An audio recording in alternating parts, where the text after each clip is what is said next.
ថ្ងៃនេះបើអល់ស្រីចំណាយពេលស្ទើរតែពេញមួយជីវិតដើម្បីលុយតែថ្ងៃនេះលុយមួយមុខអាចឆ្លើយតបក្នុងជីវិតរបស់យើងបានមិនប្រកបអល់ស្រីធ្លាប់ឃើញអ្នករលុយបានប៉ុន្តែគាត់នៅតែកើតទុកទេបានដោយសារតែគាត់បានចំណាយពេលវេលានៃជីវិតរបស់គាត់ស្ទើរតែពេញមួយជីវិតដើម្បីបានតែលុយតែអ្វីដែលគាត់បាត់បង់គឺពេលវេលានៃជីវិតរបស់គាត់និងសុខភាពរបស់គាត់ប៉ុន្តែបានពេលខ្លះនឹងអត់មានពេលទៅប្រើប្រាស់ជីវិតដើម្បីតែលុយហើយចុងក្រោយយកលុយដែលយើងរកបានទៅដោះដូរដើម្បីបានសុខភាពត្រឡប់មកវិញតែក៏មានជំរឿនថ្មីតែឲ្យអនុញ្ញាតឲ្យលោកស្រីចំណាយពេលរវល់ហត់នឿយខិតខំប្រឹងប្រែងជាមួយគ្នាចំណាយពេល3មកលើពី5ឆ្នាំដែលអនុញ្ញាតឲ្យលោកស្រីបានសម្រាប់ចូលនិវត្តន៍ពិតប្រាកដទៅប្រើប្រាស់ជីវិតបែបមានក្តីសុខដែលឲ្យលោកស្រីត្រូវការប្រាថ្នាចង់បានបានដឹងយោបាទថ្ងៃនេះខ្ញុំមានសម័យកាលជីវិតមួយសម័យកាលជីវិតរបស់យើងគឺអាជីពស្មើនឹងលទ្ធផលតែអក្សរកាត់ O ស្មើនឹង O មកពាក្យថា occupation អាជីពការងារដែលយើងធ្វើហើយ O គឺជា result លទ្ធផលដែលយើងទទួលបានពីអាជីពនិងការងារដែលយើងធ្វើហើយលទ្ធផលដែលយើងបានគឺបានចំណូលលុយហើយលុយចំណូលវានឹងបញ្ជាក់អំពីគុណភាពនៃជីវិតរបស់យើងបើយើងមានចំណូលទៀតគុណភាពជីវិតរបស់យើងយ៉ាងម៉េចដែរបាទអល់ស្រីមានចំណូលខ្ពស់អល់ស្រីគិតថាគុណភាពជីវិតរបស់យើងយ៉ាងម៉េចដែរបាទគឺដោយសារតែកត្តាលុយឬហិរញ្ញវត្ថុមួយមុខ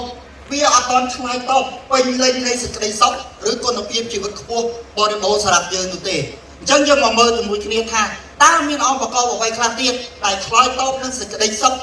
សុភមង្គលពិតប្រាកដនៅក្នុងជីវិតរបស់មនុស្សយើងទី1ពេលវេលាមានទេបាទអ្នករ៉ូស៊ីអ្នករ៉ូស៊ីអត់មានខ្សែអាទិត្យពិតឬពិតបាទប៉ុនទៀនលក់ដាច់ទេអ្នកលក់ដូរបាទបាត់ហ៊ានបាត់តោបាត់ហាងទេបាទអត់បាត់ទេពេលបាទមានពាក្យមួយថាដល់ពេលដែលយើងផ្លិចអីយើងនឹងបាត់នឹងថ្ងៃនេះបើថាអស់លោកស្រីផ្លិចរឿងសុខភាពអត់ឲ្យជឿទេថាខ្លួនឯងនឹងមានបញ្ហាសុខភាពពិតបាទហើយអាជីពមួយទៀតគាត់គង់បានត្រឹមតែមួយខែតែអត់សឹងតែគ្រប់ឬសល់ហើយអ្វីដែលគាត់បាត់បង់ដូចគ្នាមួយទៀតគឺសុខភាពហើយអាជីពមួយទៀតគួរអាណិតមែនទេសឹងតែអត់ដើម្បីទៅជីវិតកម្មករហើយបាទធ្វើការមួយថ្ងៃដើម្បីរស់មួយថ្ងៃកម្មករសំណងត្រូវលះបង់កម្លាំងកាយកម្លាំងចិត្តសុខភាពគ្រប់សពយ៉ាងដើម្បីតែរស់មួយពេលសុខភាពពេលវេលាគឺអត់មានហើយចុងក្រោយក៏ស្លាប់បាត់បង់ជីវិតទាំងវេទនាដើម្បីរឿងនេះមានថវិកាមានសុខភាពមានពេលវេលាទាំង3រឿងព្រមគ្នាក្នុងពេលតែមួយយើងអាចទៅប្រើប្រាស់ជីវិតយើងបានដែរទេបាទអញ្ចឹងនៅក្នុងគម្រោង Happiness Project របស់ក្រុមហ៊ុន Utilic យើងអាចពិសោធន៍លទ្ធផលបានថាក្នុងរយៈពេល3ទៅ6ខែការដែលធ្វើដែលយើងចិត្តទៅដាក់និងតាំងចិត្តបែប 100% នឹងមានចំណូលខ្ទង់100ទៅខ្ទង់1000ហើយខ្ទង់2ទៅ3ឆ្នាំមានចំណូលខ្ទង់1000ឡើងទៅហើយចំណូល3មកលើពី5ឆ្នាំយើងមានចំណូលខ្ទង់1000ទៅ10000សម្រាប់ចូលនិវត្តន៍តែចំណូលនៅតែហូរចូលបើយើងគ្រាន់តែចំណាយពេលផុតនឿយរវល់ប្រឹងប្រែងត្រឹមតែ3ទៅ5ឆ្នាំមានចំណូលចន្លោះខ្ទង់$4,000-5,000ឡើងទៅខ្ទង់10000ហើយយើងសម្រាប់បានតែចំណូលទាំងអស់ហ្នឹងនៅតែហូរចូលក្នុងកុំគណនេយ្យធនាគាររបស់យើងបែបហ្នឹងយើងអាចទៅប្រើប្រាស់ជីវិតបានឬបាននេះគឺជាការកំណត់របស់យើងថាបើមានចំណូល10000វានឹងឆ្លើយតបនឹងគុណភាពជីវិតរបស់យើងបែប 100% ក្តីសុខឬគុណភាពជីវិតខ្ពស់ពិតប្រាកដទី1អល់ស្រីដាច់ខាតត្រូវតែមានអិសរភាពឬសេរីភាពផ្នែកហិរញ្ញវត្ថុ 100% ដែលយើងបានកំណត់ទី2គឺអល់ស្រីមានសេរីភាពផ្នែកពេលវេលាឬអិសរភាពផ្នែកពេលវេលាហើយមួយវិញទៀតបើយើងមានសុខភាព 100% មានន័យថាយើងចង់ញ៉ាំអីក៏បានតែយើងអត់កង្វល់រាល់ថ្ងៃនេះមនុស្សភាគច្រើនមានលុយហើយញ៉ាំអត់បានធ្លាប់ជួបទេបាទ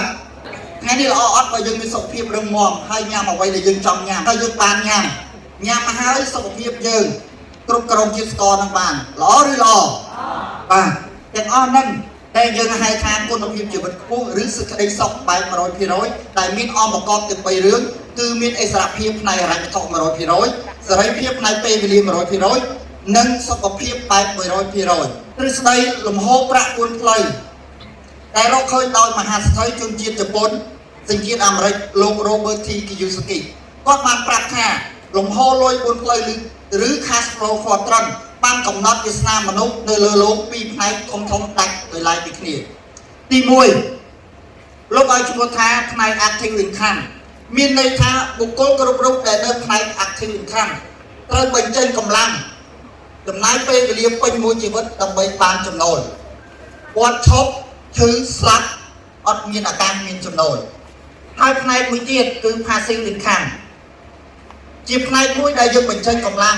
ផុតនឿយរយៈពេលខ្លីចប់ហើយមានចំណូលហូរចូល active income មានអក្សរ e មកពាក្យថា employee មានន័យថាម៉េចមានន័យថាជាបុគ្គលិកឬនិយោជកអ្នកដែលធ្វើការឲ្យគេស៊ីប្រាក់ថ្ងៃប្រាក់ម៉ោងប្រាក់ខែជាដើមជាធម្មតាយើងធ្វើការយើងសម្រាប់សៅរ៍អាទិត្យឬក៏ថ្ងៃអាទិត្យតែបើយើងចង់សម្រាប់ពីច័ន្ទដល់សុក្រឬសៅរ៍សម្រាប់បានទេបងអត់ហេតុអីយើងសម្រាប់បានបាទពីព្រោះពេលវេលារបស់យើងត្រូវបានលក់ឲ្យថៅកែឬចៅហ្វាយនាយរបស់យើងរស់ស៊ីខ្លួនឯងនៅក្រុមឯងឥឡូវយើងសាកសម័យមើលអ្នករស់ស៊ីខាតចំណេញពីណាអ្នកតួខុសត្រូវបាទខ្លួនឯងហើយយើងមកមើលទីហើយនឹងឯងធ្វើការពេលណាបានសម្រាប់បានអត់ចាំរូបមន្តនៅខាង active មាន1ទី1មនុស្សត្រូវតែយកពេលវេលានៃជីវិតរបស់ខ្លួនឯងនិងកម្លាំងដែលខ្លួនឯងមានដើម្បីដោះដូរយកប្រាក់ចំណូលហើយផ្នែកមួយទៀតpassive income មាន2ដូចគ្នាមាន B ហើយនឹង I B មកពីថា business owner big business ជាអ្នកដែលមានអាជីវកម្មខ្នាតធំដែលមានប្រព័ន្ធនិងមនុស្សធ្វើការដោយស្វ័យប្រវត្តិទឹកភ្លើងប្រព័ន្ធទេបាទមានន័យថាម្ចាស់អាជីវកម្មគេដេញគម្រោងទឹកភ្លើងហើយគេវិនិយោគធ្វើប្រព័ន្ធតែម្ដងចប់ពុករលឹកគេដល់ប្រមូលលុយហើយយើងក៏បាញ់លុយឲ្យគេរាល់ខែទៀតនៅពេលដែលគេរកចំណូលបានច្រើនពីក្រុម2គេក៏បន្តទៅវិនិយោគលើក្រុម I investor គឺជារូបភាពរូបមន្តយកលុយទៅបង្កើតលុយ money work for មានន័យថាម៉េចឧទាហរណ៍ដូចលោកអ្នកអង្គការសុវិរៈគាត់បានរកលុយពីក្រុមហ៊ុនដឹកជញ្ជូនហើយគាត់ក៏វិនិយោគទៅលើវិស័យទេសចរកសិកម្មផ្សេងៗដោយប្រើលុយធ្វើការឲ្យគាត់